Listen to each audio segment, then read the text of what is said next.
Hello, BookTube, and welcome back to the Steve Tiberius Donoghue Book Club.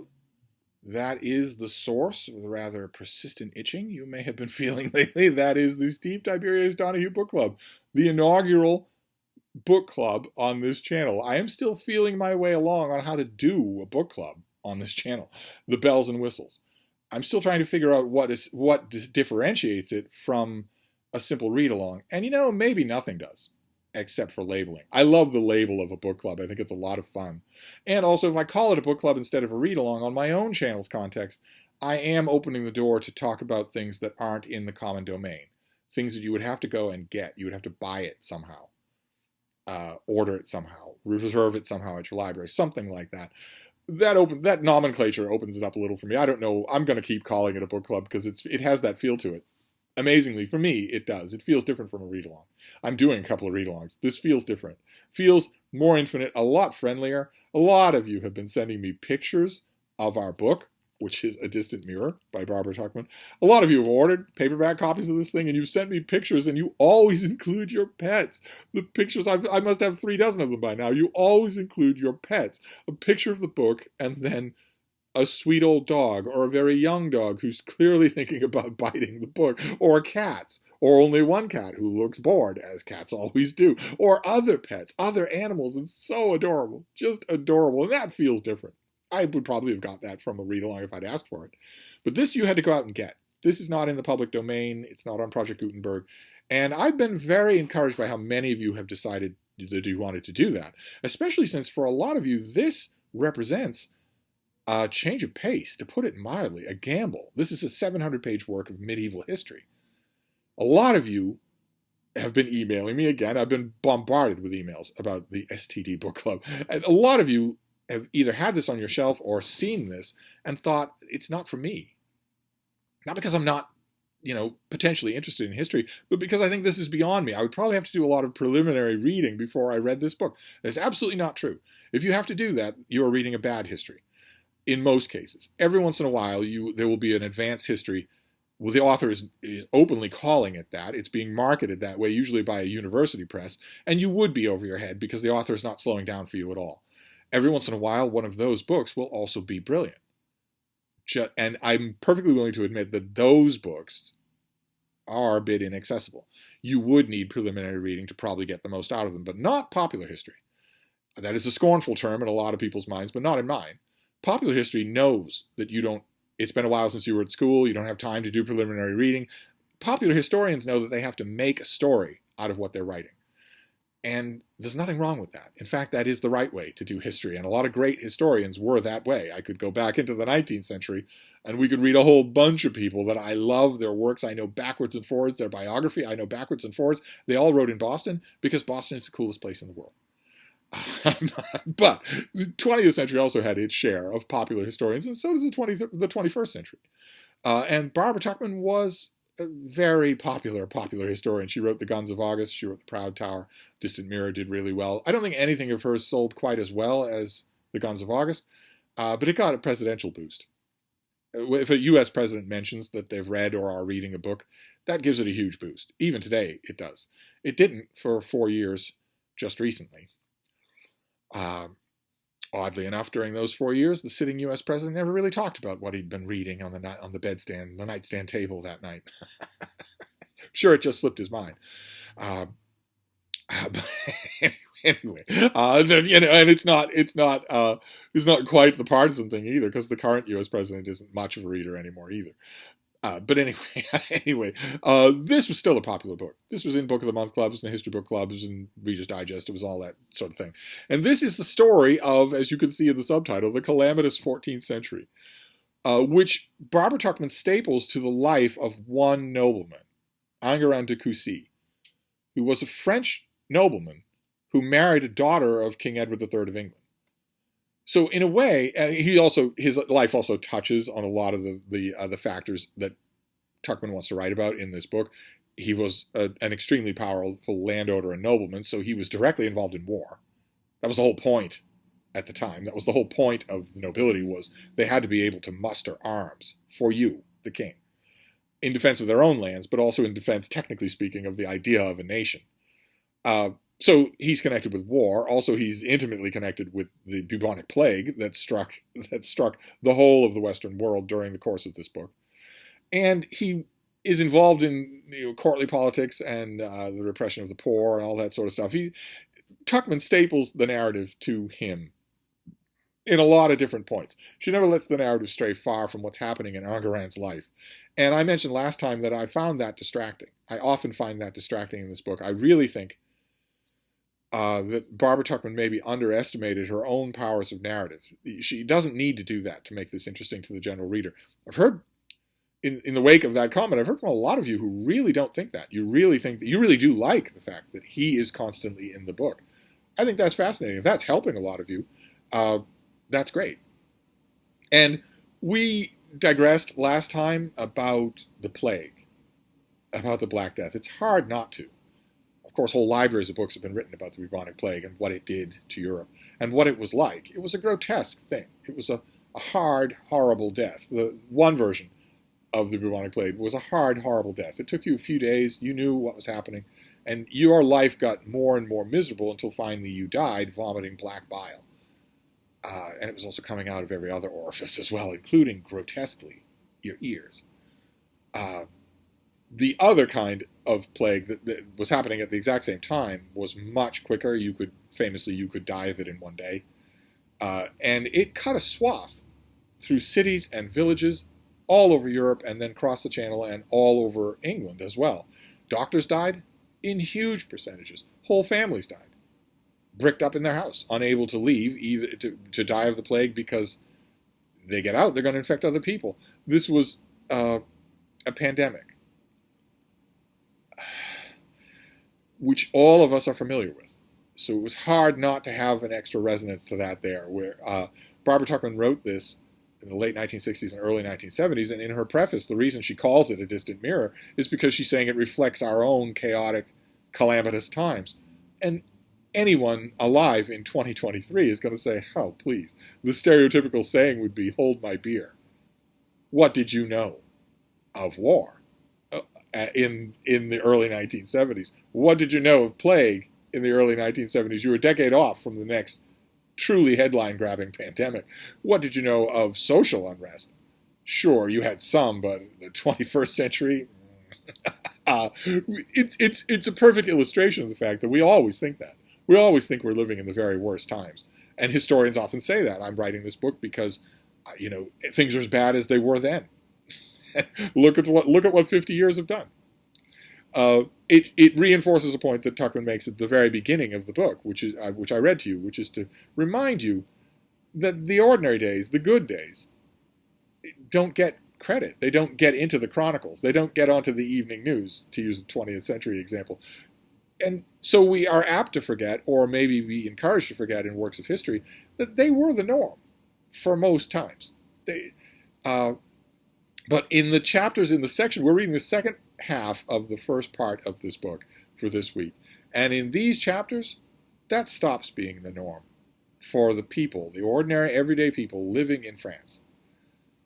King Edward III has invaded France to seize its crown. He believes the crown belongs to him. Whether he actually believes that or not doesn't matter. He's making a darn concerted effort. He's giving it the old college try. And this is not a question of riding in tanks up to the walls of a capital city and issuing your polite demands. That's not how this war is done. This war is conducted on ordinary people who don't know anything about primogeniture. They don't know anything about Edward's claim to the French throne. They don't particularly care whether Edward is their king or King John. They don't really care either way. They have, as you would imagine, way more important things to think about. Is it raining too much for my crops? Am I going to make any money this year? Is my kid sick? Is my wife going to survive the pregnancy that she's currently enduring? You're worried about a lot of those things. You're worried about the ordinary everyday things. Thousands and thousands and thousands and thousands of Frenchmen are worried about those ordinary everyday things. Then you add another thing, which is, the farmer who lives the furthest out on the main trunk road to the next market town is sick. And we've never seen the sickness before. And, oh, wait a minute. Okay, the next closest farm is also sick. All of them are sick. And the first farm, they're all dead. And it's getting closer to town. You're suddenly worrying about that as well. You're not caring about which devices are in which corners of the flag of the men of the Black Prince. You could care less about that, but it doesn't matter.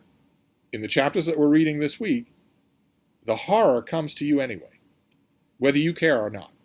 These chapters, if we could say that generally speaking, broadly speaking, the first part of what we read was mostly world building. As I made point over and over again, the reason you can read these works is because the author of a work of nonfiction, a big sprawling work of history, is every bit as responsible for conscientious and complete world building as a writer of a fantasy novel. Every bit in the exact same ways. Anyone who tells you otherwise, anyone who tries to put history, narrative history, on some sort of pedestal where you have to do preliminary work and did you know and well actually, is only trying to make you feel like a dummy. And we have words for people who are trying to make you feel like a dummy, right? They're not to be listened to. They're not to be trusted. You can trust me when I talk about this.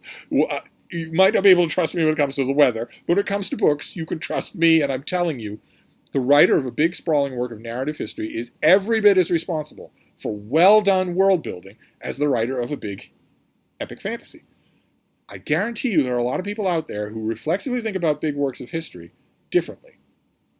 You hand them an 800-page work of epic fantasy, they get 100 pages in, they're going to say, well, you know, I kind of get what you're trying to do here, but it's your job to build this world. I don't know anything about it before I go into the book. You can't assume that I do. You're supposed to invent ways to convincingly and entertainingly, smoothly world build for me. And you're not doing it.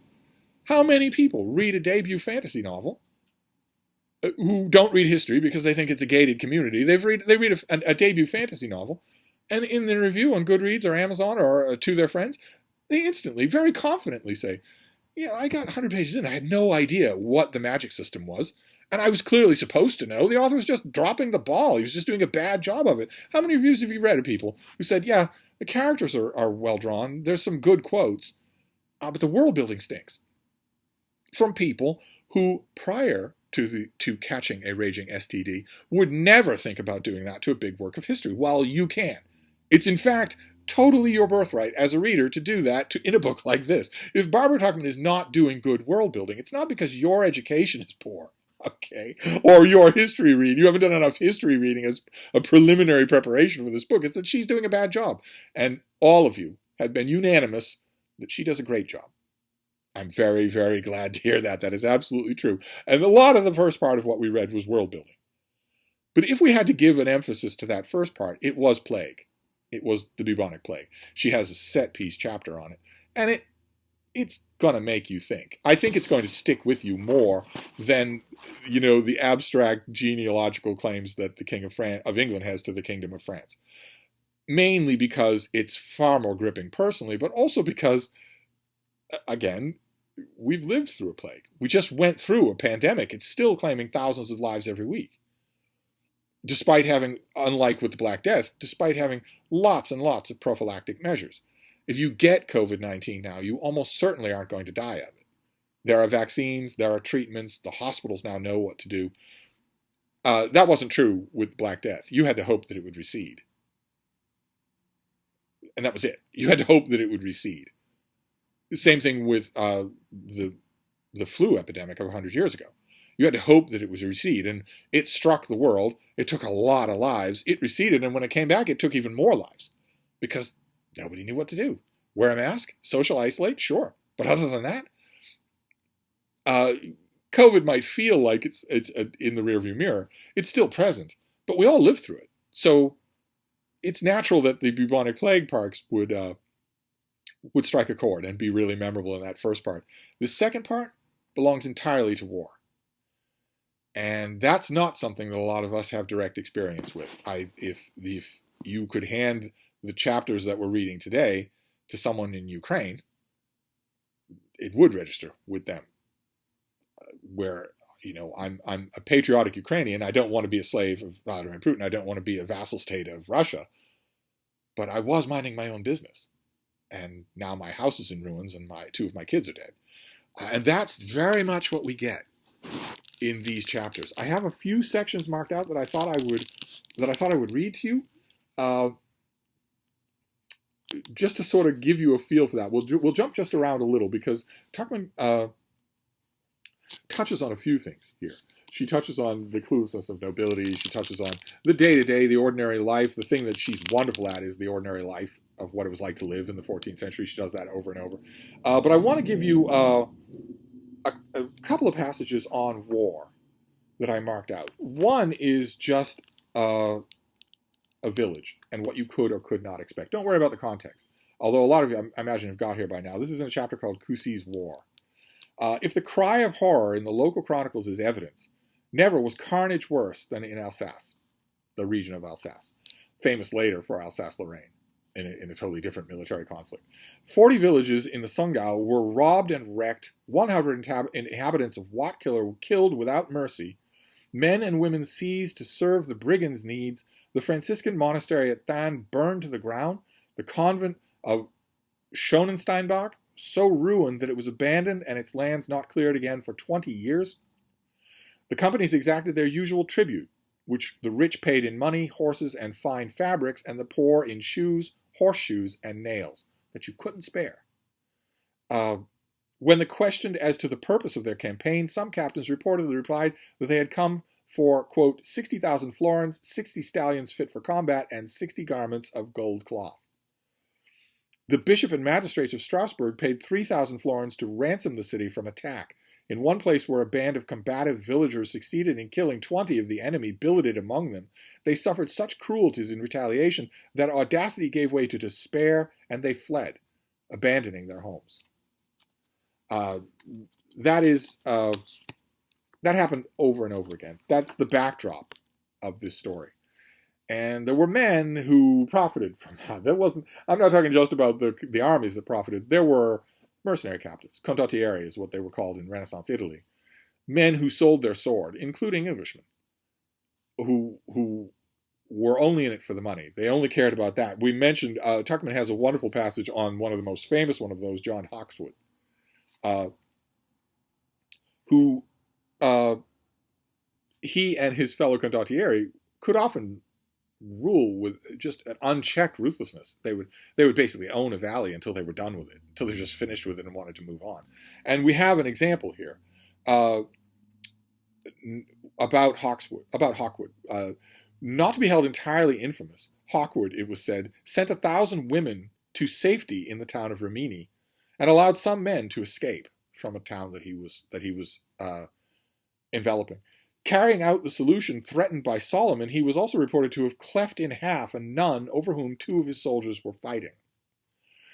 On the whole, however, he had more relish for money than for killing, and shortly after the massacre at Cesena, he abandoned the papal employ where pay was slack for more lucrative contracts that were offered in Florence and Milan, which is what Hawkwood did. He was only in it for the money, and a lot of these mercenary captains were, but. That is the backdrop. War is all over the place here. And in the midst of war, we have outsized characters who are largely shielded by their noble status, a little bit Enguerrand Coucy and a lot of others, and also shielded just literally by their men from encountering the kinds of savagery that they were unleashing on the civilian population. And I want to read you one passage about one of those. One of the foremost characters of this part of the 100 Years' War is the Black Prince, the son of King Edward III, who's gone into myth and legend and was already headed into myth and legend even at the time. And this whole passage is partly about why. On the English side, image-making was at work, notably by Chandos Herald, who celebrated the Black Prince's rule of Aquitaine, that's a gigantic region in France, at this time as, quote, 7 years of joy, peace, and pleasantness. You're supposed to take that a little sarcastically, I think, both in terms of Tuckman and in terms of Chandos, who certainly knew better. When in fact it was the reverse. The prince's arrogance and extravagance were arousing in his Gascon subjects a fury of resentment and a turning toward France. Imbued with ideals of largesse and the nobility of bankruptcy, see, Tuckman never fails on the line-by-line basis. Never. The The prince was indifferent to any balance between income and expenditure. He made up the gap by taxes which alienated the loyalty and allegiance he was supposed as viceroy to promote. Since the time that God was born, never was open house kept so handsomely and honorably. He fed more than 80 knights and full 4 times as many squires, some 400 people, at his table every day. Maintained a huge retinue of squires, pages, valets, stewards, clerks, hawkers, huntsmen. Held banquets, hunting parties, and tournaments, and would himself be served by none but a knight wearing golden spurs. His wife, the beauteous Joan, outdid her sister-in-law Isabella in sumptuous fabrics, furs, jewels, gold, and enamel.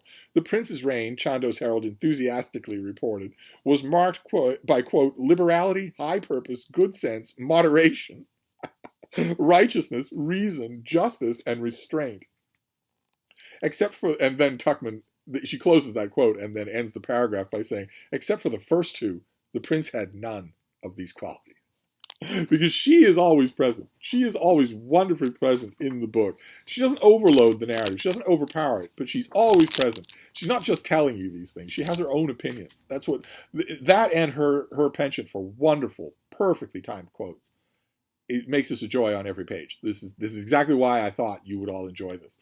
I want to finish up with a note about ordinary life. Just the ordinary kinds of things that people had to go through. One of which very much involves, if you're in southern France and war has come to your country, you might want to leave the country. And that will involve crossing the Alps. It simply will, into Italy. Famous people had to do it as well as common people. Chaucer did it at least once on an errand from England. So he leaves England, he crosses the Channel, he crosses all of France, then he crosses the Alps into Italy. And it was no small endeavor. And we get a nice narration of it here that I want to close with. Because Enguerrand himself crossed the snowbound Alps with a company of 100 lances sometime between November and March in the winter of 1371 to 1372. Crossing the Alps in winter. With men in armor on horseback. No roads. No explosives, no dynamite has made roads, no tunnels, no nothing like that. You're walking over the mountains in a time that was much colder. Though impassable in the 20th century in winter, the Alpine passes were negotiated in all seasons by medieval travelers with the aid of Savoyard mountaineers as guides. People of the Middle Ages were less deterred by physical hazards than their more comfortable descendants. Monks of the local hospices and local villages, exempted from taxes for their service, kept paths marked and strung ropes along the ridges. They guided parties of loaded mules and pulled travelers on the ramasse, a rough mattress made of boughs with ends tied together by rope. Travelers wore snow goggles or hats and hoods cut like masks over their faces. The cardinal's party, with a train of 120 horses, was seen crossing in one November with the horses' eyelids closed by the freezing snow. The bodies of travelers overcome by storm, or who had failed to reach a hospice by nightfall, were regularly cleared away by the guides in spring. And when you read that passage, if you're at all familiar with history, well, if you're familiar with the Alps, you'll just shudder at the idea of crossing them with no help from roads or electricity or anything like that, or engines, car engines. But if you're at all a fan of history, you're going to remember stories. People have been crossing the Alps for thousands of years, and they encounter a lot of the same problems. You do need goggles of some kind or other, or you're going to go snowblind. And you also need vinegar. You need containers of vinegar, as anybody who read Livy will know of Hannibal crossing the Alps, probably in a lot of the same locations. You need vinegar that's warmed in order to unfreeze the freezed-over eyes and nostrils of your mounts and a lot of your people. Chaucer had to go through that himself on his crossing through the Alps, and it's a little detail that a less attentive narrative historian might have left out. But Barbara Tuchman leaves nothing out at all. And I'm very happy that a lot of you are taken in by this. Now, we're moving on to the first half of the next part of the book for next week. And also in this upcoming week, I will finally unveil, I will announce with trumpets and timpani and the release of pigeons what our March pick is for the Steve Tiberius Donoghue Book Club. I'm hoping that you all join in, but I'm very glad that you're all enjoying this. So we're just going to move on. We're going to move on to the next part next week. So unless I make an interstitial video where I just talk about whatever's on my mind about the 14th century, I will meet you all again then. So I'll wrap this up now, and I'll see you then. Thank you, BookTube.